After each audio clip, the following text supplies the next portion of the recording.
Live from the world's capital markets, here are the latest financial headlines brought to you by News Factory. Hello and welcome to our daily financial outlook. Stay with us for more market headlines. The gold-dollar pair plummeted 1.1% in the last session. The ROC is giving a negative signal.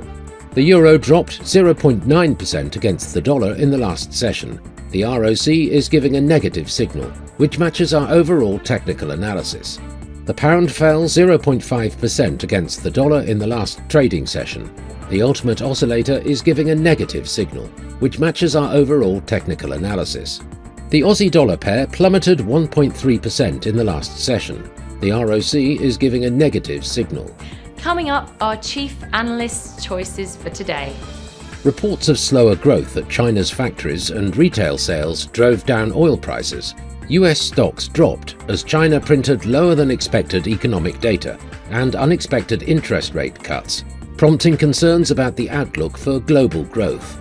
US Judge Sarah Netburn granted Ripple Labs' motion to serve 2 subpoenas to authenticate 7 video recordings in which US Securities and Exchange Commission's officials made public remarks.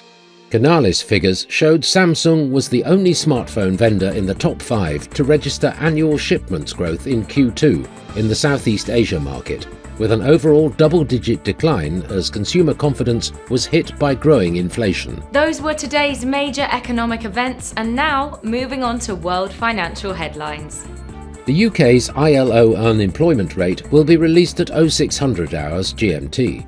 Germany's ZEW survey, current situation at 0900 GMT. The UK's claimant count change at 0600 GMT. The US Redbook Index will be released at 1255 GMT. Japan's exports at 2350 GMT. The US housing starts at 1230 GMT. We hope that you've enjoyed Tuesday's financial report. On behalf of all of us here, we wish you a productive trading day. Be sure to join us tomorrow morning for the latest news and events from the financial markets.